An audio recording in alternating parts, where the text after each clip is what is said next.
बड़ा रहस्य है और आज इस रहस्य से पर्दा उठेगा। मैं जनरेशन में बहुत चल रहा है, जैसे कि आप जानते होंगे सुसाइड को लेके। और देखिए, सबसे पहला नंबर क्या होता है कि आज का जो युग चल रहा है ये सिर्फ दो ग्रहों के ऊपर है, एक राहु और एक केतु। जय श्रीराम शास्त्री। तो जो राहु है वो हमारी सोच है, जिनको हम सोचते हैं वो हमारा सोच है। हमारे दिमाग में कोई थॉट्स आया, कोई नया तरकीब आया, कोई नया ऐसी बात आई तो हमारा राहु है। और आजकल का जो जनरेशन है उनकी जो राहु जो है वो घोड़ा है, जो बेलगाम घोड़ा है। तो जैसे कि आजकल के जो युवा पीढ़ी है, नौजवान लोग जो हैं, उनकी सोच ऐसा है कि वो शॉर्टकट रास्ते से बहुत जल्दी धनवान बनना चाहते हैं या किसी भी चीज को, लग्जरी लाइफ को प्राप्त करना चाहते हैं। सर्वप्रथम आप ये देखिए कि लोग कहते हैं कि मेहनत का कारक शनि है, लेबर का कारक। लेकिन आज तक मेरे मन में कई बार एक सवाल आता है, जो मेरी अपनी थ्योरी है, मैं उस पर बात करना चाहता हूँ कि जैसे मैंने बहुत देखा मेहनत करते हुए, वो उनकी उम्र जब 18 साल की थी जब से वो लेबरगिरी शुरू किए और उनकी उम्र 58 साल हो गई और वो लेबरगिरी ही कर रहे हैं। ऐसा क्या कारण है? अगर शनि लेबर से बहुत प्रसन्न होता है, मेहनत करने वाले से बहुत प्रसन्न होता है, तो उसकी पूरी जीवन लेबर ही क्यों बना के रखा? उसे आगे क्यों नहीं ले गया और उसे किसी बड़े मतलब चीजों पर क्यों नहीं किया? जैसे कि लेबर से ठेकेदार क्यों नहीं बना दिया, या ठेकेदार से ऐसा क्यों नहीं किया कि वो 2-4 डंपर खरीद ले, या वो जेसीबी खरीद ले, या वो खुदाई मशीनें खरीद ले जिससे वो काम करने लगे? वो लेबर का लेबर ही क्यों रह गया? ये बहुत सुरेश शास्त्री। और आज जो मैं बात करने वाला हूं, तुम्हारी कुंडली में, जिसकी कुंडली में आपने ये देखा होगा कि वो लेबर से बड़ा आदमी बना या वो बहुत मेहनत करके बड़ा आदमी बना, उसमें जब तक राहु और शनि का कॉम्बिनेशन नहीं होगा तब तक वो बड़ा आदमी बन नहीं सकता। राहु और शनि का, जबकि शनि का कॉम्बिनेशन कैसे? जैसे हमें पता है कुंडली, मतलब जैसे हमारे जो दर्शक है, जैसे सपोज करो कि मान लिया कि उनके साथ बैठा हो या उनके ट्रायंगल में बैठा हो, दृष्टि संबंध काउंटिंग करते हैं जिसे कहते हैं जी, उसमें दृष्टि संबंध आना चाहिए। क्योंकि जैसा कि मैंने क्या बताया कि शनि, मेहनत करने वाला आदमी क्या सोचता है, आज की दिहाड़ी मेरी पूरी हो गई, आज मैंने 500 कमाया, 200 रुपए का मैं ये करूंगा, 100 रुपए का ये करूंगा, 200 रुपए का ये करूंगा, 500 रुपया कमाया, 500 रुपए का खर्चा उसके सामने है। लेकिन जब राहु और शनि का कॉम्बिनेशन किसी की कुंडली में होता है तो राहु क्या है, थॉट्स। उसके दिमाग में ये आया कि कब तक मैं 500 रुपए रोज कमाता रहूंगा, कब तक कमाऊंगा मैं? ये राहु करता है ये काम सोचने के लिए, मुझे कुछ ऐसा करना चाहिए कि मैं 5000 रुपए रोज कमाऊं। और वो उस पर वर्क चालू करता है। जैसा कि लोग कहते हैं कि राहु तुम्हारा दिमाग है, यानी थॉट्स, तुम्हारा जो विचार है, हमारे दिमाग जो विचार हमारे दिमाग में आते हैं वो राहु है। और जो हम वर्क करते हैं वो केतु है। जब हमारे मन में विचार कौन है, जैसे एक बहुत बड़े वो हैं, उनका मैं नाम अभी भूला हुआ हूं, उन्होंने सुलभ शौचालय का एक बहुत बड़ा प्रोडक्ट लेकर आए और वो ऐसा लेकर आए कि उन्होंने पूरे भारत में फैलाया। क्या हुआ, एक बार वो जा रहे थे और एक कोई बड़ी फैमिली गाड़ी से जा रही थी, तो उन्होंने देखा कि वो फैमिली जो है अचानक से रोड के किनारे गाड़ी खड़ा करके और वो टॉयलेट करने जाते हैं। तो ये देख करके उनको बड़ा अजीब सा लगा कि बहुत बढ़िया फैमिली है, बहुत अच्छा है, गाड़ी से जा रहे हैं। तो उनके दिमाग में थॉट्स आया कि हम ऐसा क्यों ना करें कि हमको रोड के किनारे सुलभ शौचालय बनाना चाहिए, या हमको जहां पब्लिक पैलेस है वहां पे सुलभ शौचालय होना बहुत जरूरी है, क्योंकि ये असुविधा का विषय है। तो उनके मन में थॉट्स आया, उन्होंने उसको सोचना शुरू किया। तो उसके ऊपर वर्क किसने किया? केतु ने किया। क्या कभी किसी ने सोचा था कि हम टॉयलेट से भी पैसा कमाएंगे? नहीं सोचा था। लेकिन आज हम सुलभ शौचालय में जाते हैं तो हम 2 रुपया, 5 रुपया, 10 रुपया दे करके ही हम सुलभता से शौचालय करते हैं। बिल्कुल। तो ये थॉट किसका है? ये राहु का है। ये राहु ने सोचा। जैसे हमारे टाटा जी थे, एक बार जा रहे थे तो एक फैमिली स्कूटर से जा रही थी, तो भीगती हुई जा रही थी, तो उनको काफी मतलब दिक्कत हो रहा था। तो टाटा जी ने देखा तो उनके मन में एक थॉट्स आया कि ये फैमिली भी पेट्रोल डरवाती है, पेट्रोल से चल रही है, सब कुछ चल रहा है, स्कूटर भी 40-50 हजार रुपए का आता है और इसने खरीद रखा है, सारी चीजें हैं। तो उनके दिमाग में एक आया कि हम एक ऐसा कार का विकास क्यों ना करें, आविष्कार करें कि जिसमें एक घर के अगर 4 फैमिली हैं तो उसमें चल सकें और सुलभता से वो लोगों को मिल सके। तो उन्होंने क्या करा कि एक नैनो कार का निर्माण किया कि मतलब इतनी छोटी, मतलब जिस समय नैनो आई थी हमको याद है उस समय पूरे मार्केट में तहलका मच गया था। तो ये सोच किसका है?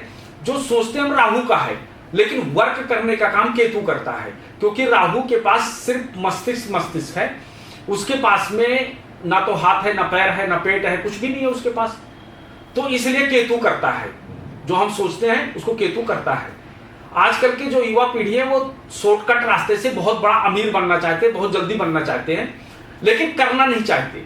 इसलिए क्या होता है कि उन्होंने लाख रुपए का मोबाइल, 2-2.5 लाख रुपए की मतलब मोटरसाइकिल और मतलब ब्रांडेड कपड़े ये सब ले लिए, लेकिन क्या है नौकरी 25,000 का, उन्होंने क्रेडिट कार्ड इत्यादि इनका सबका लोन ले लिया। और जब भी थोड़ी सी बात उनके मन पे आती है तो वो दिक्कत पैदा करता है, क्योंकि देखो राहु उस व्यक्ति को कभी कुछ नहीं बोलता जिसका चंद्रमा बढ़िया होगा, क्योंकि चंद्रमा हमारा मन है। जिसका मन बढ़िया होगा उसका कोई कुछ क्या कर सकता है भाई? जिसका चंद्रमा बहुत बढ़िया, आप उसको लाख समझाओ, कभी उसके चेहरे पे उदासी नहीं आएगी, हंस के बातों को टाल देगा, कभी दिमाग में नहीं लेगा। लेकिन जिसका चंद्रमा कमजोर होगा वो क्या करेगा कि हर चीज को अपने दिल पे लेगा, और लास्ट में वो समस्या का समाधान नहीं ढूंढते हैं, बल्कि वो शॉर्टकट रास्ता अपनाते हैं कि अब जीवन जीने का कोई फायदा नहीं है, और ऐसे में क्या करते हैं वो अपने शरीर को हार्म कर देते हैं, नुकसान कर लेते हैं। एक प्रश्न पूछना चाहूंगी, जैसे आपने चंद्रमा की बात करी है, जो चंद्रमा मतलब अगर किसी का पीड़ित हो तो वो कैसे जाने? क्योंकि बहुत सारी चीजें होती है, अगर बात की एंजाइटी वगैरह की, वो तो आज की जनरेशन में एक तरफ से सबको है। जैसे चंद्रमा कितने अंशों का हो, जो उसकी डिग्री कहते हैं वो हो, तो ऐसे कुछ हिंट्स हो जो हमें पता चल सके कि हाँ मेरा चंद्रमा वीक है। देखिए, हम पराशर ज्योतिष जब देखते हैं तो उसमें ज्यादा अंशों का जो ग्रह होता है उसको हम वीक मान देते हैं, लेकिन जब हम जैमिनी माने जितना ज्यादा अंश का होगा उतना ज्यादा बलवान माना जाता है। जिसका चंद्रमा जैसे सपोज करो 10 अंश से नीचे है, या वो पापी ग्रहों से पीड़ित है, या वो ऐसे ग्रहों में बैठा है जैसे तृष्णाय भाव 3, 6, 11 इन भावों में बैठा है, तो वो काफी दिक्कत पैदा करता है। क्योंकि चंद्र जो खराब चंद्रमा होता है उसकी सबसे पहला निशानी ये होता है कि ऐसे व्यक्ति के अंदर हमेशा गलत निगेटिव थॉट्स आते हैं, छोटी छोटी बातों को लेकर के वो इरिटेट हो जाता है, तुरंत गुस्से में आ जाता है, दिमाग से काम नहीं लेते कभी। खराब चंद्रमा का जो जातक होगा, जो एक बार उसके दिमाग में आ गया वो उसी को रटता रहेगा, कभी भी अपने माँ या माँ जैसी स्त्रियों का आदर नहीं करेगा, क्योंकि चंद्रमा माँ होता है। तो खराब चंद्रमा के कई सारे सिम्पटम होते हैं। ऐसे व्यक्ति क्या होता है, कभी भी मतलब अपने घर का भोजन नहीं करता है, बहुत कम, और ज्यादातर जो वो भोजन करता है वो मतलब जो है तली भुनी चीजें, या मतलब जो है राहु जैसा मतलब पिज्जा, बर्गर, ऐसी चीजों का वो प्रयोग करता है। तो इसमें क्या होता है कि वो खराब चंद्रमा का सबसे बड़ी निशानी है। और जिसका चंद्रमा सही है उस व्यक्ति के जीवन में कभी भी किसी प्रकार की बहुत बड़ी समस्या नहीं आ सकती, लेकिन जिसके चंद्रमा खराब होगा उनको बहुत बड़ी समस्या का सामना करना पड़ेगा। इसलिए हमेशा चंद्रमा का अलाइनमेंट करते रहना चाहिए और अपने मन को स्वस्थ रखना चाहिए। इसके लिए हम जितना शुद्ध सात्विक भोजन का प्रयोग करेंगे, जितना हम पर्यावरण प्रकृति के साथ जुड़े रहेंगे, जितना हम पानी ज्यादा से ज्यादा पिएंगे और कम से कम पानी बहाएंगे, और हम कभी भी प्रकृति को नुकसान नहीं पहुंचाएंगे, तो समझ लो हमारा चंद्रमा बहुत बढ़िया होगा और हम किसी भी समस्या से लड़ सकते हैं। अगर चंद्रमा खराब है तो बहुत ही व्यक्ति को बहुत ज्यादा मानसिक परेशानियों का सामना करना पड़ता है। ठीक है, तो ये तो हो गई हमारी चंद्रमा की बात। तो हमारा जो हम अब आपको बताते हैं, जो हमारे कमेंट्स आते हैं कस्टमर के, जो हमारे व्यूवर्स हैं उनके, वो जैसे आज की जो जनरेशन है उसके हिसाब से जो हम लोग देखते भी है, जब हम घर से निकलते हैं और घर से पहुंचने तक में डेली की जो अपडेट्स आती है, न्यूज़ आती है, कोई सुसाइड कर रहा है, कोई किसी अपने हस्बैंड को छोड़ दिया, तो ऐसा मतलब ऐसा कौन सा योग होता है एक लड़की की कुंडली में या एक लड़के की कुंडली में जिससे हम ये पता कर सके कि शादी होने के बाद क्या उस लड़की का वो शादी का रिश्ता बचेगा या टूटेगा, या उसका कोई और जो शुद्ध शब्दों में कहा जाए सौतन या सौत का एक वर्ड होता है? देखिए, ये एक साल कई सारे सवाल हैं। जैसा कि मतलब जो सप्तम भाव हमारा है वो हमारे मैरिटल लाइफ को दिखाता है कि हमारा लाइफ कैसा रहेगा, शादी का कैसा रहेगा। और कभी भी जिनके ग्रहों में, जिनकी कुंडलियों में सप्तम भाव का स्वामी 6, 8 या 12 में बैठा हो, उनको कहीं ना कहीं वैवाहिक जीवन में दिक्कतें आती हैं। अगर उन्होंने उसका सही ढंग से अलाइनमेंट नहीं किया तो उनको बहुत प्रॉब्लम आता है उनके मतलब वैवाहिक जीवन में।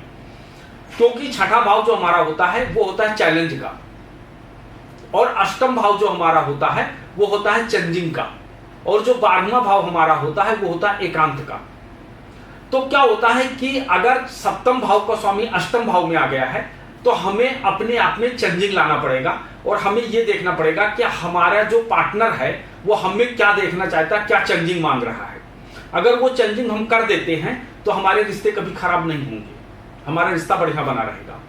दूसरी चीज क्या होता है कि अक्सर आज तुम जो देखोगी इतने सारे जो कांड हुए हैं, ये कांड क्यों हुआ? क्योंकि ये 12वें भाव के कारण हुआ।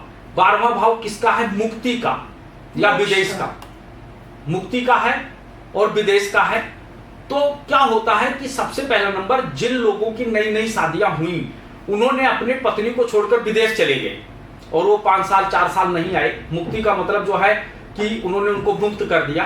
तो ऐसे में क्या होता है कि कहीं ना कहीं उनके जो है अफेयर्स चलते हैं, और जब चलेगा तो ये चीजें दिक्कत आती हैं। अब जैसा कि कोई व्यक्ति किसी को निर्मम हत्या कर दे और उनको मार दे, देखिए सर्वप्रथम क्या होता है कि जो हमारा अष्टम भाव है वो हमारा मृत्यु का नहीं है। जो लोग कहते हैं कि अष्टम मृत्यु है, अष्टम मृत्यु नहीं है। अष्टम सिर्फ ये बताती है कि तुम्हारी मृत्यु कैसे होगी। बाकी जो हमारा मार्केश है वो हमारा सप्तम, द्वितीय और लग्नेश भी, कभी कभी लग्नेश भी बनता है। तो अष्टम भाव डिसाइड करता है कि हमारी मृत्यु कैसे होगी, और सप्तम भाव जो होता है वो उन चीजों को करता है। जब किसी की कुंडली में केतु, चंद्रमा, मंगल और उसके ऊपर शनि की दृष्टि पड़ जाए, जबकि केतु चंद्रमा अगर एक जगह बैठे रहें तो राहु की दृष्टि वहां पड़ेगी। तो जब ऐसी दृष्टि पड़ जाती है तो मंगल क्या है? मंगल क्रूर ग्रह है, पापी है, और मंगल काट फाट छांट, ऑपरेशन, शल्य चिकित्सा इत्यादि का कार्य करता है। तो ऐसे में क्या होता है कि ऐसे व्यक्ति की जो है किसी धारदार हथियार से निर्मम हत्या होती है, जिनकी कुंडली में बैठा है, जिनकी कुंडली में ये योग बना हुआ है। पहला नंबर। अगर वहां पर गुरु की दृष्टि हो जाए तो, अगर गुरु की दृष्टि पड़ रही है तो सर्वप्रथम क्या होता है कि हमारी कुंडली में सबसे ज्यादा जो पावर देता है वो गुरु देता है, और गुरु की जो दृष्टि है उसमें अमृत है। कहा गया है कि गुरु करे स्थान हानि और शनि करे स्थान वृद्धि। तो गुरु जहां बैठता है उसकी हानि कर सकता है, लेकिन जहां उसकी दृष्टि पड़ेगी उसमें अमृत होता है। इसलिए अगर गुरु के सामने, ठीक सामने उनकी सप्तम दृष्टि होती है, उसमें अगर कोई भी ग्रह बैठ जाए तो गुरु क्या करता है कि उसकी अशुभता जो होती है, जो अशुभ फल वो करने वाला है, उसमें शुभता ला देता है। तो अगर गुरु की दृष्टि पड़ी है तब उस व्यक्ति को बहुत अच्छा मतलब रहेगा, लेकिन फिर भी उसके बावजूद उसको केयरिंग करना पड़ेगा, जो कह रहा है वो करना पड़ेगा। जैसे सप्तम भाव का स्वामी अगर आपका छठे, 6, 8, 12 में बैठा है तो कहीं ना कहीं आपको प्रॉब्लम देना ही देना है, उसको वो प्रॉब्लम देगा ही देगा। तो उसका क्या है, छठे भाव में अगर है तो आपको क्या करना है? छठे भाव में अगर आपका आ गया है तो सर्वप्रथम क्या है कि आप उनका ध्यान रखें, क्योंकि वो सेवा का भी होता है, नौकरी का भी होता है। तो आप ऐसे चीजों का ध्यान रखें, और चैलेंज मत समझें कि उसने चैलेंज करके बोला, उसने ऐसा बोला, ये ना समझें, बल्कि उस चीज को जो है आप चैलेंज ना लेकर के आप उसे एक अच्छे व्यू में जा करके और उसको जो है समझाने की कोशिश करें। और अगर अष्टम भाव में आ जा रहा है तो आप पहले नंबर ये देखें कि आपका पार्टनर आपसे क्या चाहता है। जो पार्टनर चाह रहा है तो वो चेंजिंग का घर है, तो आपको अपने आप के अंदर चेंजिंग लाना पड़ेगा। और अगर सप्तम भाव का स्वामी 12वें भाव में बैठा है तो सर्वप्रथम क्या है कि आपको अपने पार्टनर को छोड़ करके लंबे समय के लिए एकांत नहीं जाना है, अगर दूरी नहीं बनाना है। अगर आप दूरी बनाओगे तो कहीं ना कहीं ये दिक्कत आएगी। अब दूसरी समस्या पैदा हो रही है। दूसरी समस्या क्या होती है, जिसको हम शुद्ध हिंदी में मतलब ऐसा कह सकते हैं, औरत के लिए सौतन, कि मतलब आदमियों के लिए सौतन, आदमी के लिए नहीं कहा जाएगा, आदमी के लिए कहा जाएगा एक्स्ट्रा अफेयर, और महिला के जीवन में सौतन का आना। तो जो हमारा एक्स्ट्रा अफेयर चलता है, एक तो हमारी शादी हो गई जिसको हम सप्तम भाव कहते हैं, जो एक्स्ट्रा अफेयर चलता है जिनका जीवन में, वो कौन सा घर है? अगर उस घर को अगर हम देखते हैं तो कुंडली के अंदर पंचम भाव है। पंचम भाव जो होता है वो एक्स्ट्रा अफेयर्स का होता है, क्योंकि पंचम भाव हमारा खान पान है, पंचम भाव हमारी शिक्षा है, पंचम भाव हमारा पुत्र है, पंचम भाव हमारा जो है मनोरंजन भी है, और पंचम भाव एक्स्ट्रा अफेयर भी है। तो क्या होता है कि अगर पंचम भाव में समझ लो कि अच्छे ग्रह नहीं बैठे हैं तो कहीं ना कहीं हमको मतलब किसी लेडीज से प्यार होगा, और प्यार होने के बाद जबकि हम एक शादीशुदा जीवन में हैं लेकिन फिर भी वो एक्स्ट्रा अफेयर हो जाता है। अगर हमने वहां केयरिंग नहीं किया और देख रेख नहीं किया तो हो जाएगा, और वही रिश्ते आगे चल करके हमारे लिए बहुत बड़ी सरदर्दी का कारक बनता है, और वही रिश्ते आगे चल करके क्या होगा, हमारे पूरे लाइफ को बर्बाद कर देता है। इसलिए जब भी मैं अपने दर्शकों से हमेशा कहता हूं, अपने प्रोग्राम में मैं कहता रहता हूं कि इंटरनेट के द्वारा कुंडली मिलाना एक अपराध है। क्यों है? क्योंकि आजकल लोग क्या समझते हैं, 29 गुण से मिल गया, 17 गुण से मिल गया, 28 गुण से मिल गया, नॉन मांगलिक दिखा रहा है, नॉन ये दिखा रहा है, हम शादी कर सकते हैं। लेकिन नहीं कर सकते आप। क्यों नहीं कर सकते हैं? क्योंकि आपका वही घर नहीं देखा जाता है, उसके साथ साथ आपका दूसरा भाव भी देखा जाएगा। अक्सर आज तक रिश्ते टूटने का जो सबसे बड़ा कारण बनता है वो कहीं ना कहीं व्यक्ति के, लड़के का फैमिली या लड़की की फैमिली बीच में इन्वॉल्व होती है और घर को तोड़ देती है। आपका दूसरा भाव देखना पड़ेगा कि लड़के की फैमिली से क्या लड़का का फैमिली मैच कर रहा है या नहीं। पहला नंबर तो ये देखो। दूसरा नंबर आपको जो देखना है वो ये देखना है क्या हमारी मानसिकता और हमारी होने वाली पत्नी की मानसिकता क्या मिल रही है, क्या उसका चंद्रमा और मेरा चंद्रमा सही है। पहला तो ये। उसके बाद में जो होता है वो क्या होता है, लड़की की कुंडली में जो पति होता है वो गुरु होता है, और लड़के की कुंडली में जो पत्नी होती है शुक्र होता है। तो वहां पर यह देखा जाता है कि गुरु शुक्र का कॉम्बिनेशन क्या है, गुरु शुक्र कहां बैठे हैं, किस तरीके से हैं।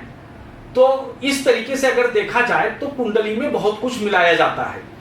यहां तक कुंडली में मिलाया जाता है कि आपको कौन सा भगवान पैसा देगा, कौन सा भगवान आपके जीवन में खुशियां लाएगा।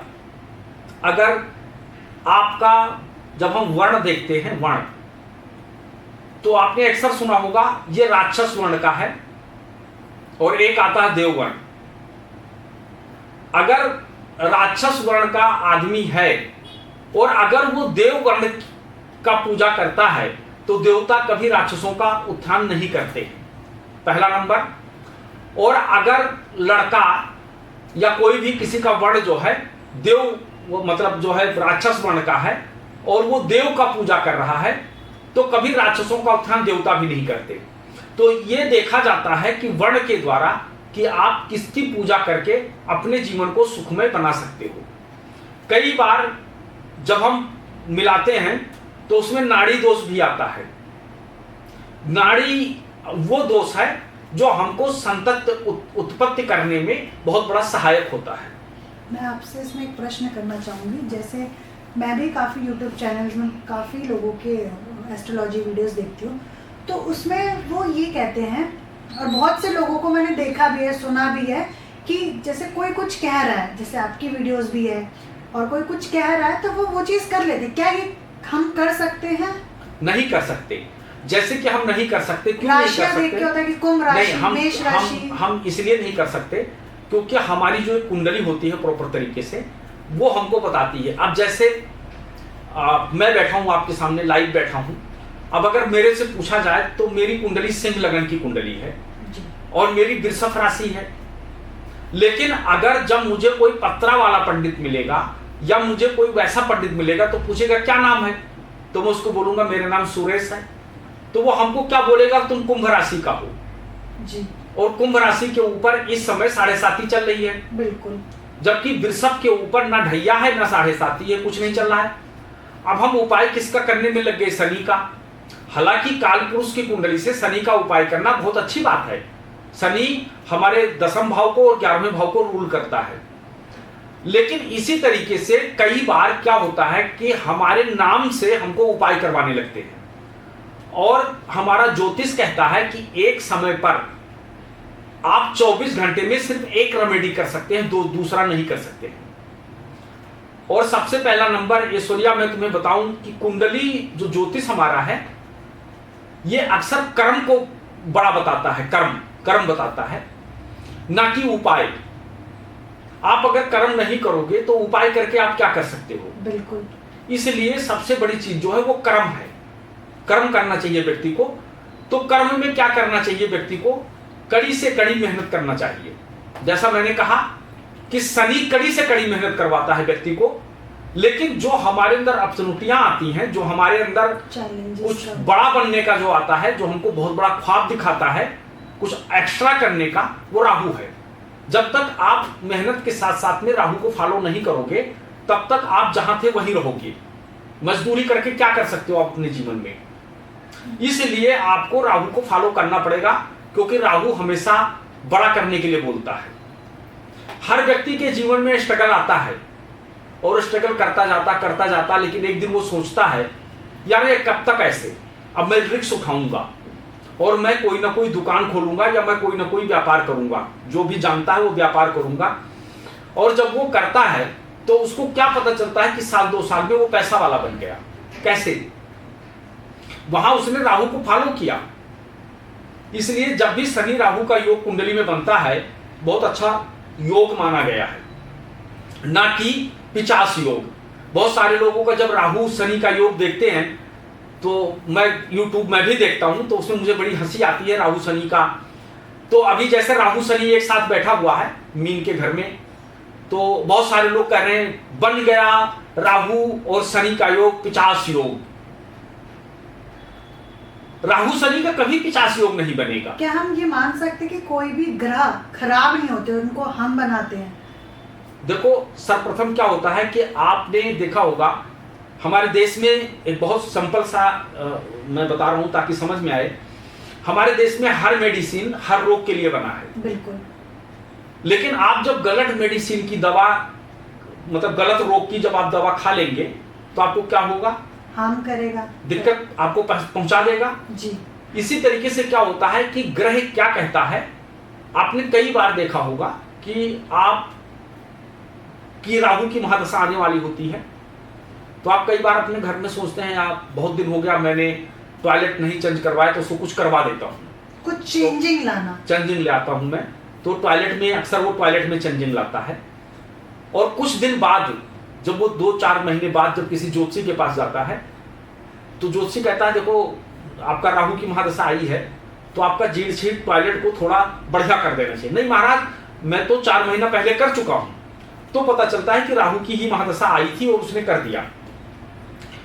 जब भी हमारे घर में कुछ नया होता है या नई चीज कोई आती है, हमने बहुत सारे लोगों के घर में देखा, तो जैसे कई लोगों को सप्तम भाव को देखा मैंने, केतु बैठा था तो मैंने उनको बोला आप कुत्ता पालो, तो उन्होंने कहा महाराज एक आश्चर्य बात है कि 2 महीना पहले एक पप्पी छोटा सा लाया था कोई और उसके घर पे नहीं रुका, मुझे दे गया, मैंने उसको पाल लिया।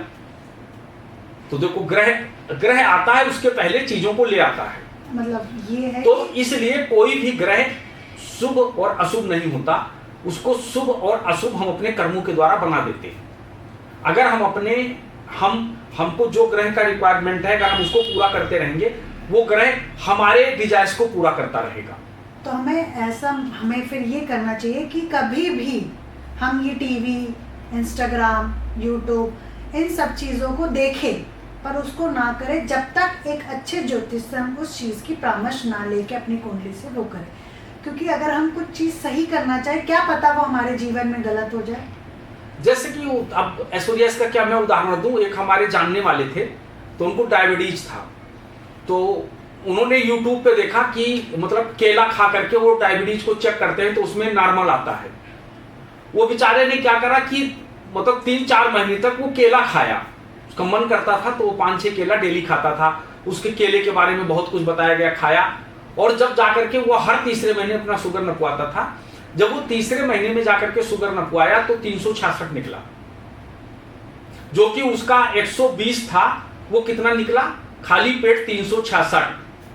मतलब कि उसकी मतलब मेमोरी काम करना बंद कर दी थी। जब डॉक्टर के पास गया तो डॉक्टर ने उसको बहुत डांटा। अब ये बताओ कि यूट्यूब के ऊपर उसने दिखाया और इस तरीके से उसने किया, उसका दुष्परिणाम क्या निकला।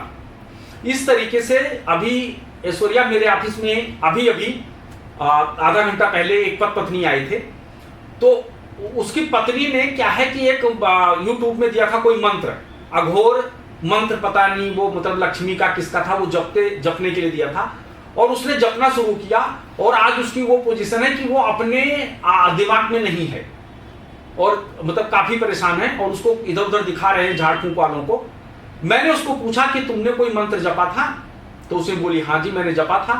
तो इस तरीके का क्या होता है कि दुष्परिणाम जो हैं ये बहुत निकलता है, क्योंकि आप हमेशा अपनी कुंडली के द्वारा आप देखो उसको। अब बहुत सारे वृषभ राशि वाले हों, जैसे मैं हूं, मैंने कहा ना मैं वृषभ राशि का हूं, अब मेरा नाम सुरेश है। अब मुझे जो उपाय करना है वो वृषभ का करना है, और वो भी उपाय क्या करना है कि मेरी कुंडली में शनि कहाँ बैठा है, हमारे कुंडली में राहु कहाँ बैठा है, हमारे कुंडली में कौन सा ग्रह कहाँ बैठा है। क्योंकि एक कुंडली में एक राशि के एक जैसा ग्रह एक जगह नहीं बैठते, अलग अलग बैठते। जैसे कि आपने बताया आपका वृषभ, हमारा वृषभ है, हाँ। और हमारा देखो वृषभ राशि है, और मेरा गुरु चतुर्थ भाव में बैठा है, और शनि चंद्रमा दशम भाव में बैठा है, दशम भाव में बैठा है, और नवमांश कुंडली में शनि अष्टम भाव में बैठा है। आज मैं कर क्या रहा हूं, ज्योतिष। अष्टम भाव किसका है, ओकल्ट का। अष्टम भाव किसका है, गुप्त विद्याओं का। अष्टम भाव किसका है, वो जो व्यक्ति किसी के मन की स्थिति को पढ़ ले, मन की दशा को पढ़ ले, और मैं करता हूं। लेकिन अष्टम भाव में बैठा हुआ शनि ये कहता है कि जिस दिन मैंने इसको धंधा बना दिया, या मैंने इससे पैसा कमाना शुरू कर दिया, या मैंने इसके जरिए फ्रॉड करना शुरू कर दिया, तो क्या होगा कि वो हमको बहुत कष्ट देगा। क्योंकि अष्टम भाव जो है वो पीड़ा का है, और अष्टम भाव पीड़ा का है, तो शनि की दृष्टि कहां पड़ेगी ये भी देखना है। तो वो कहीं ना कहीं संतान को पीड़ित करेगी, या संतान से संबंधित चीजों में हमको पीड़ा देगा। इसलिए सर्वप्रथम कुंडली एक ऐसी चीज है, आप स्वयं मास्टर ना बने। वैसे मैं अपने प्रोग्राम में हमेशा बोलता रहता हूं, 2 चीजें, 1 अरब 50 करोड़ जनसंख्या हिंदुस्तान की है, वो उसमें हम चारों वर्णों के लोग हैं। मेरा हमेशा मानना होता है कि 1 अरब 50 करोड़ जो जनसंख्या है, इनको सबको 2 चीजें आना चाहिए। क्या आना चाहिए, पहला नंबर ज्योतिष, और दूसरा नंबर इन लोगों को जो है आयुर्वेद।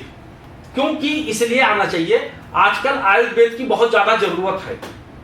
हम अंग्रेजी दवाई खा खा के, केमिकल खा खा के थक गए हैं, और ज्योतिष की इसलिए जरूरत है कि आजकल हर आदमी कुछ ना कुछ करना चाहता है, धर्म के प्रति लोगों की आस्था बढ़ रही है। अब वो क्या करेगा, तो हम जब YouTube देखते हैं तो उसमें लिखा रहता है वृषभ राशि वाले ये उपाय करो, लास्ट में पूरा वीडियो देखो, अंत में मैं आपको उपाय बताऊंगा, और अंत में वो उपाय होता है। अभी बहुत सारे लोग आए हैं कि वो आप ऐसा करो तो वशीकरण हो जाएगा, ये करो तो ये हो जाएगा, आप ऐसा करोगे तो, बहुत सारे लोग आए हैं, और लोगों का मानसिक स्थिति खराब है। मैं देख रहा हूं कि लोग इन चीजों को देख देख करके मानसिक स्थिति खराब है।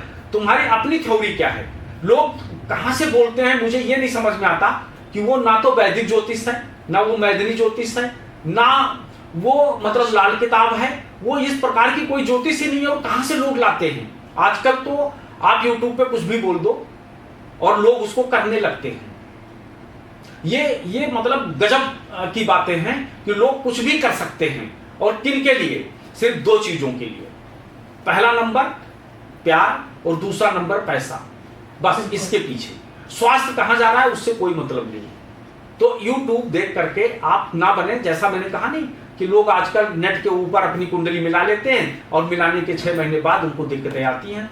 अब ऐश्वर्या, तुम्हारे मन में एक प्रश्न भी उठ सकता है, कुंडली की बात बार बार हो रही है तो तुम ये कहोगी, अपने मन में सोचोगी कि मेरे मम्मी और डैडी की कुंडली नहीं मिलाई गई थी, बिल्कुल, मेरे दादा दादी की कुंडली नहीं मिलाई गई थी, जी बिल्कुल, मैं खुद एक ज्योतिषी हूं, मेरी कुंडली नहीं मिलाई गई थी, जी, तो क्या मेरे रिश्ते नहीं चल रहे हैं? चल रहे हैं। क्यों चल रहे हैं? और काफी अच्छे से चल रहे हैं। जो पुरानी, क्यों चल रहे हैं? अब ये तो आप ही बताएंगे। क्योंकि मेरे जमाने में ना इतनी मतलब चीजें नहीं थी, इतनी कामुकता, इतनी आपाधापी, नेट वगैरह ये सब नहीं था। तो हम लोगों के गांव में ना एक वीडियो लगता था जब शादी ब्याह में, तो पूरे गांव के आदमी घर छोड़ छोड़ के घर में ताला मार मार के देखने जाते थे। आज घर घर टीवी है, आज सब जगह। आज हमारी मानसिकता बदल गई। क्या मानसिकता बदल गई? हर व्यक्ति को सुंदर पत्नी चाहिए, खूबसूरत। लेकिन खूबसूरती किस चीज की होनी चाहिए? तन की या मन की? मन की। लेकिन तन की ढूंढ रहे हैं लोग, ढूंढ रहे हैं, तन की ढूंढ रहे हैं लोग। बिल्कुल ठीक है। और पहले अपने लाइफ का जो हम डिसीजन लेते थे वो हम नहीं लेते थे, हमारे माँ बाप लेते थे, हमारे दादा दादी लेते थे। वो शादी तय करते थे, वो कहते थे, और हम देखते भी, हमने देखा भी नहीं था। लेकिन आज भी मैं आज भी जैसे भी है मैं अपनी पत्नी को निर्वाह कर रहा हूं। क्यों? क्योंकि हम लोगों के अंदर उस समय निर्वाह करने की चीजें होती थी। आज मैं अपने लड़के से कहता हूं 20 लड़की देख चुका है। तो ये क्या है? यह है बदलाव, चेंज ऑफ माइंड। आदमी का दिमाग चेंज हो गया है, इसलिए आज उनको इस चीज की जरूरत पड़ रही है। क्योंकि आज के 20 साल पीछे तुम जाओ तो सनातन धर्म में सब कुछ था लेकिन तलाक नहीं था। जी, तलाक मैंने आपसे भी पहले सुना है कि उर्दू और इंग्लिश लैंग्वेज में तलाक, डिवोर्स है, पर एक सनातनी धर्म में, हिंदू लैंग्वेज हमारे यहाँ पर हमारे सनातन में तो किसी को पत्नी को छोड़ना तो है ही नहीं। क्योंकि हम जब भी शादी करते थे तो एक सामाजिक शादी करते थे, और उस समय ऐश्वर्या 3 दिन की बारात होती थी। एक दिन जाती थी, उस रात रुकती थी, दूसरे दिन रुकती थी, और तीसरे दिन विदाई होती थी। जी। तब वो बारातें होती थी, पूरे नात रिश्तेदार, पूरी फैमिली व्यक्ति का मिलता था और एक दूसरे का परिचय करवाया जाता था। अभी क्या होता है कि रात में शादी हो करके और कोई नहीं जानता कि दूल्हे के भाई कितने हैं, दूल्हे की बहन कितने हैं, 12-1 उनके कितने, कोई कुछ नहीं जानता। तो इस कारण से आज जो है ये बहुत जरूरी है कि कुंडली डीएनए है और इसका मिलना बहुत जरूरी है। हमसे कई लोगों ने सवाल किया। आज यूएस में एक ऐसा चीज चला है कि जब भी लड़का लड़की शादी करते तो उनका ब्लड टेस्ट होता है। क्या हमारे और तुम्हारे ब्लड मैच कर रहे हैं? अगर कर रहे हैं तो ठीक है, क्योंकि लोगों ने शादियां करना तोड़ना थक गए। आजकल तो शादियों से ज्यादा डिवोर्स हो रहे हैं। तो थक गए हैं लोग, थक गए हैं। और फिर उसी पे लोग आएंगे, पूरी रूढ़वादियों पर आएंगे, पुरानी चीजों को मानेंगे, पुरानी चीजों को करेंगे। तो इसलिए हमेशा जब भी बच्चा पैदा हो तो कोई जरूरी नहीं कि तुम उसकी जन्म कुंडली शादी के लिए ही रखोगे। आज हमारे पास बहुत ऐसे लोग आते हैं जिन्होंने पढ़ा कुछ, अपने पढ़ाई का प्रयोग ही नहीं कर पा रहे हैं, अपने पढ़ा हुआ शिक्षा का प्रयोग नहीं कर पा रहे हैं। उनको पढ़ना था इंजीनियरिंग, माँ बाप ने जबरदस्ती उनको मेडिकल में ढकेल दिया और आज वो मेडिकल में भी कामयाब नहीं हुए। इसलिए ये जो कुंडली है ये डिसाइड हमारा फ्यूचर करता है कि हम अपने जीवन में क्या करेंगे, और वो व्यक्ति करता है। इसलिए हमारे जीवन में कुंडली का महत्व बहुत ज्यादा है और कुंडली होना चाहिए। मैं ये जानती हूँ सर कि कुंडली हमारी लाइफ में, जैसे कुंडली है, अगर वो मेरे लिए एक बेस्ट गाइडेंस है, जैसे मेरे लिए मेरे माँ बाप है जो मुझे एक सही रास्ता दिखाते हैं, वैसे ही मैं जो मानती हूँ कि कुंडली भी एक वही गाइडेंस है जो मुझे एक सही रास्ता बताती है। करना ना करना वो मेरे ऊपर है, बट मुझे ऐसा लगता है कि वो बेस्ट रास्ता है जो आप जान के अपनी चीज़ें ज़्यादा नहीं तो कुछ तो आसान। देखिए, मेरा कहने का मतलब यह है कि आप कोई उपाय मत करो जी। उपाय करने की कोई जरूरत नहीं है और ज्योतिष उपाय बताता भी नहीं है। अगर तुम ये सोचो कि ज्योतिष रेमेडी करता है, ज्योतिष को रेमेडी करने की क्या जरूरत है भाई, वो क्यों करेगा, वो रेमेडी नहीं करता ज्योतिष। वो तो हमने अपनी किताबें बना रखी हैं, हमने अपनी चीजें बना रखी हैं, अपने हिसाब से आपको बता रहे हैं, आप कर रहे हैं। ज्योतिष कभी रेमेडी नहीं बताती, ज्योतिष सिर्फ भविष्यवाणी करती है। अब आ जाओ कि देखो कुछ करो मत करो, लेकिन एक चीज तो करना पड़ेगा, कर्म जी। जो व्यक्ति कर्म करता है उनके ग्रह, उनके स्टार अपने आप बहुत सही चलते हैं। जो व्यक्ति अपने जीवन में कर्म नहीं करता उनके स्टार सही नहीं चलते। क्योंकि आप कई सारे हमारे पास ऐसे भी आते हैं जो प्रसंग करते हैं कि जब राम जी की कुंडली थी वशिष्ठ जी ने मिलाया तो ऐसे क्यों हुआ। तो वशिष्ठ जी ने क्या कहा कि वो कुंडली किसकी मिलाई थी, वो कुंडली तो स्वयं नारायण का मिलाए थे और नारायणी का स्वयं आदिशक्ति का मिलाए थे। तो उन्होंने क्या कहा कि सुनहु भरत भाभी प्रबल और बिलख कहो मुननाथ, हान लाभ जीवन मरण जस अपजस विधात। ये विधाता के हाथ में, किसी व्यक्ति के हाथ में नहीं है कि हानि और लाभ। आप ये उपाय करोगे तो आपको लाभ मिलेगा और आप ऐसा करवा दोगे तो फलाने व्यक्ति का हानि हो जाएगा, ऐसा नहीं है। ज्योतिष ये नहीं करता, ना बताता है। और अगर कोई करता है तो ये उसकी अपनी थ्योरी है, क्योंकि वो नहीं बताता, यहां स्पष्ट बता दिया। तो तब फिर आपके मन में एक सवाल पैदा होता है, फिर ज्योतिष क्या करता है, फिर लोग ज्योतिषी के पास क्यों जाते हैं। जब वो ये 5 चीजें जो मुख्य है, हानि लाभ जीवन मरण जस अपजस, जब ये कर ही नहीं सकता है, ये विधाता के हाथ में, तो ज्योतिष क्या बताता है। ज्योतिष सिर्फ तुम्हें कर्म बताता है, बस वो कर्म बताएगा कि पूर्व जन्म में आपने ये कर्म किया था तो आपका जन्म यहां हुआ है, और इस जन्म में जब करोगे तो वहां होगा। क्योंकि हमारे शास्त्रों में, हमारे सनातन में पूर्व जन्म का बहुत बड़ा महत्व है, इसलिए कर्म बताया गया है। ज्योतिष कर्म करवाती है। जैसे सूर्य की महादशा आ गई तो ज्योतिष क्या कहती है, ज्योतिष सबसे पहले कहती है भाई सूर्य की महादशा तुम्हारी चल रही है, पिता और पिता तुल्य व्यक्ति की सेवा करो और इनकी इज्जत करिए, ठीक है। अब चंद्रमा की महादशा चल रही है तो चंद्रमा की महादशा क्या है, चांदी पहन लेने से या चांदी के पात्र में पानी पीने से या नदी में तैरने से तुम्हारा चंद्रमा का अलाइनमेंट हो जाएगा, नहीं होगा। तो फिर क्या करना पड़ेगा, तो बताते हैं उस समय पर कि आपको सर्वप्रथम अपनी माँ की सेवा करो, और अपनी माँ की सेवा, माता तुल्य औरतों का सम्मान करो। जब आप ये करने लगोगे तो उनका आशीर्वाद मिलेगा, और जो आशीर्वाद मिलेगा वो आपके जीवन में बहुत बड़ा काम करेगा। तो इसलिए ज्योतिष जो है वो कर्म करवाने की प्रेरणा देती है। आप जब आते हो तो ज्योतिषी के पास क्या सुनना चाहते हो, ज्योतिष के पास ये सुनना चाहते हो कि मुझे अच्छा बताए, मुझे बढ़िया बताए। उनको तुम ज्योतिषी को बोलने नहीं देते, तुम खुद ही बताने लगते हो जी मेरी बहू थी उसको ये प्रॉब्लम आ गई, मेरी पत्नी थी ये प्रॉब्लम आ गई। अरे तुम ज्योतिषी के पास आए हो, ज्योतिषी खुद बताएगा कि तुमको क्या प्रॉब्लम चल रहा है। तुम हमारी चीजें नहीं सुनना चाहते, हमारी रेमेडी नहीं करना चाहते, हमारी चीजों को नहीं जानना चाहते हो, तुम अपनी कहानी सुनाने के लिए मेरे पास आए हो।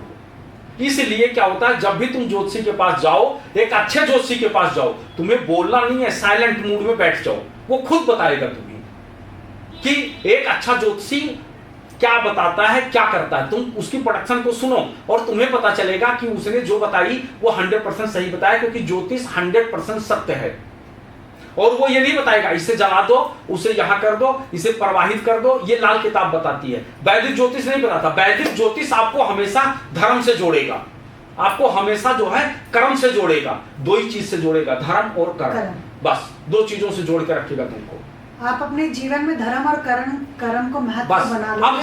अब जैसे सपोज करो, मान लिया किसी का शनि खराब है, अभी शनि आ रहा है, अभी 18 मई के बाद में शनि राहु अलग अलग होंगे तो अपना अपना कमाल दिखाना शुरू कर देंगे। अब जैसे शनि आ रहा, आप किसी ज्योतिषी के पास जाएंगे तो वो क्या बोलेगा, पीपल पेड़ के नीचे जोत जलाओ, शनिवार को शनि को तेल से नहलाओ, उसके बाद ज्योति जलाओ और गरीबों को खाने पीने की चीजें बांटो।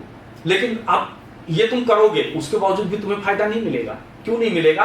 क्या तुम डिसिप्लिन में हो? नहीं। क्या तुम वर्क मेहनत करना शुरू कर दिए? नहीं। क्या तुम जो है बड़े लोगों का सम्मान करना शुरू कर दिए? क्या तुम अपने घर के नौकरों से के साथ वो व्यवहार कर रहे हो? आज हम बड़े लोगों के घर में जाते हैं तो क्या देखते हैं, वो अपने बेटे को कहेंगे आप क्या खाएंगे बेटू, आप क्या खाएंगे, अपने लड़के को आप कह के बोलते हैं। और जो बड़ा नौकर 40 साल का उसको कह रामो हरिया इधर आओ। क्या है ये? क्या है ये ऐसे घर में ऐसे दीपक जलाने से या शनि का मंत्र जपने से तुम्हें कोई फायदा नहीं होने वाला, कोई फायदा वाला नहीं। हमारी वैदिक ज्योतिष कहती है कि जिस चीज की महादशा चल रही है, जिस घर की चल रही है, उस घर से संबंधित चीजों का तुम अपने अंदर डिसिप्लिन ले आओ। जैसे अष्टम भाव का चल रहा है, अष्टम भाव का चल रहा है, आप अपने आप में चेंजिंग ले आओ।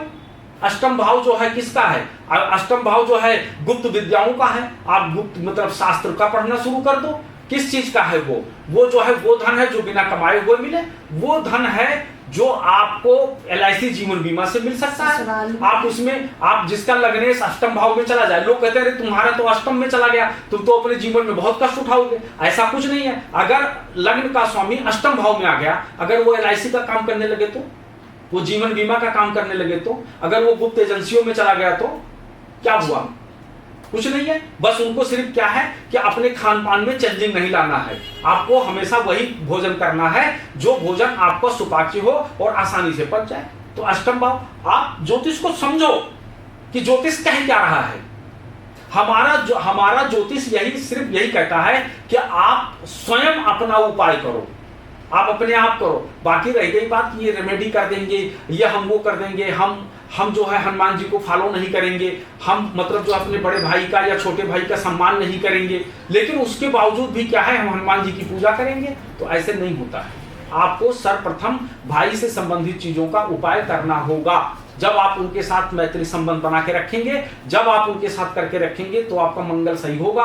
अन्यथा हनुमान जी का पूजा करने से आपका मंगल कभी सही नहीं हो सकता, क्योंकि मंगल हमारा क्या है? मंगल हमारा रिश्ते का कारक है, इसलिए हमको अपना रिश्ता जो है बढ़िया बना के रखना पड़ेगा। तो इसी तरीके से ऐश्वर्या, ये जो कुंडली है, ये कुंडली के अंदर तुम सब प्रथम अच्छे ज्योतिषी के पास जब जाओगे तो वहां सुनने का करना। वो कभी नहीं बताएगा कि तुम ये करो ये करो ये करो ये करो, कभी नहीं बताएगा। जब मेरे कर्म ही अच्छे ना हो तो मैं 10 उपाय करके कुछ भी नहीं काम करेगा, कुछ नहीं काम करेगा, कुछ नहीं काम करेगा। इसलिए सर्वप्रथम ज्योतिष हमको कर्म करना बताती है। ज्योतिष एक ही चीज बताती है, कर्म करना। किस जगह करूं वो ये बताती है। यहाँ करो, यहाँ करने से तुमको प्राप्ति होगी, यहाँ करने से तुमको धन की प्राप्ति होगी। हर घर हर ग्रह 2 चीजें देते हैं। एक तो आपको हर ग्रह लग्जरी देगा। लोग जो कहते हैं शुक्र लग्जरी का कारक है। अरे शुक्र ही क्यों है? गुरु बृहस्पति नहीं है? बुद्ध नहीं है लग्जरी का कारक? बिल्कुल। बुद्ध किसका है? शिक्षा का कारक बुद्ध है।